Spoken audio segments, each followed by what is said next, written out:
Now the next step is Then I'm gonna clean here, which is right. We cleaned a lot like A 2 week 3 ago. days ago. Yeah. Yeah.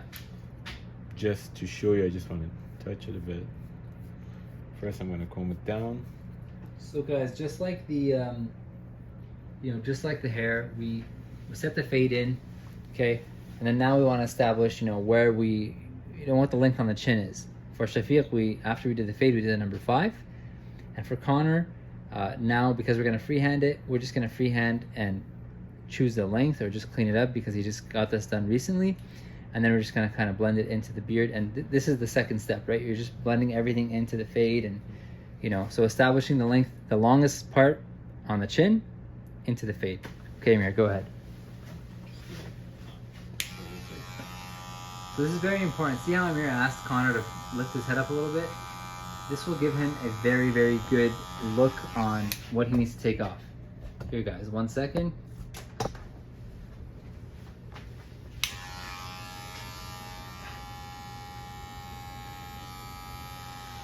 So this is probably a very good angle for you guys to see. So Mike, you want to explain for the beard style? Some people, they like to have it straight. Some people, they like to have it with the angle. Yeah, so we touched on that earlier. So we said that Connor likes, basically where he puts his line on the bottom of his neck. He wants the beard to basically kind of line up with that and go straight out. There's all sorts of shapes when it comes to the beard and the hair. But for example, like we said, he wants to go straight across from where the outline is on the bottom of his neck. Some people like for it to kind of dip down a little bit lower if it's longer. But this is the way Connor likes his shape. And I'm hoping that this angle will kind of show you guys what Amir is doing and the extra hair that he's taking. He's just making sure that he gets all those little pieces of hair to just create that nice, beautiful shape.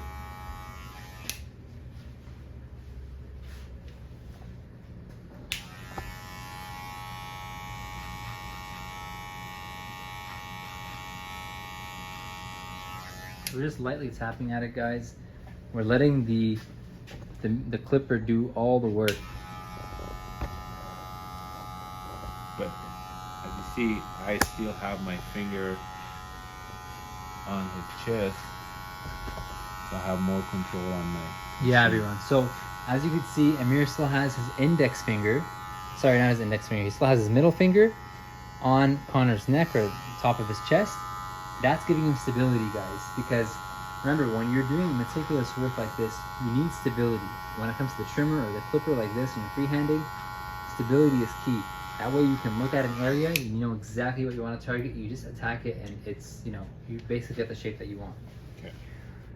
All right, guys, so that's looking pretty clean.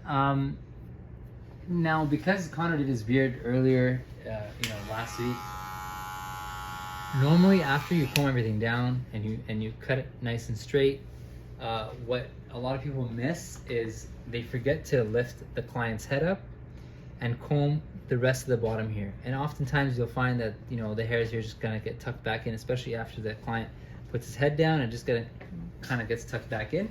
So you want to make sure you want to comb that out. Yeah. So that way. This is what Mike is talking about. You bring the Right. hair up, and then slowly you're gonna comb it down. Right. So that way you just make sure you don't miss anything. Okay, guys? And once you do that, you'll see that there might be a few hairs that you want to take off just to complete that beautiful shape. That way there's no hair that's being left out and out of the shape. Here, guys, let me just kind of give you a better angle right there. There you go. That's a better angle. So now it's not that much because his beard was already clean like 2 days ago. Okay.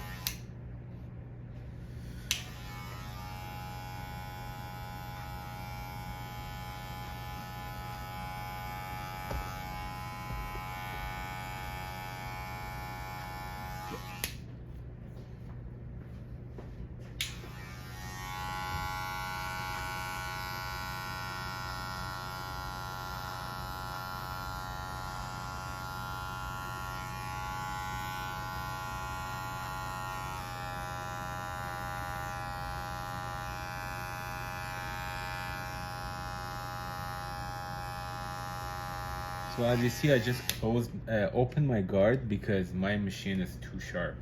So if I go and if I touch his neck, for sure I'm gonna cut his neck because the blade is too sharp. So I just open it a bit.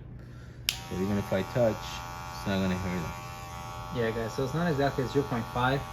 You can have the lever closed when you're shaping and everything else, but as soon as you get close to the neck and the neckline, and there's contact with the skin, with the blade head on like that, that's when you don't want to risk, hurting the client. So that's what Amir was mentioning earlier. Okay, guys, so obviously this side is not faded, but we just wanted to show you how that looked. Okay, and lastly, we're going to be doing, in terms of the trimming, we're going to be doing the mustache. So for his mustache, I like to keep it dark because I don't want to go with this beard. I don't want to go super light on mustache and dark on beard. Right. So what I do, still I use number 1, but instead of going down to up, I go this way. So I hold it like this.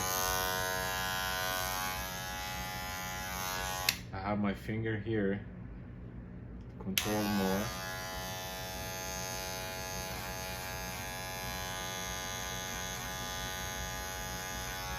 So with the beards, guys, the longer the beard gets, it's not necessarily that the mustache is going to follow the length of the chin, or the mustache is always going to be shorter. Okay, guys, and what Amir is saying is that you don't want it to be too short where it looks non-existent. You also don't want it to be too long where the mustache is twirling on the sides. So a happy medium. The best way to do it is just to ask the client what he thinks. Once you trim the mustache down, what do you think? How does it fit on your face? And then if he says, hey, I like it, or can you go a little bit shorter? That's basically, you're using you're the machine, you're the robot. He's programming you. You ask him a question, you do exactly what he wants. Okay, guys, so that's the mustache there.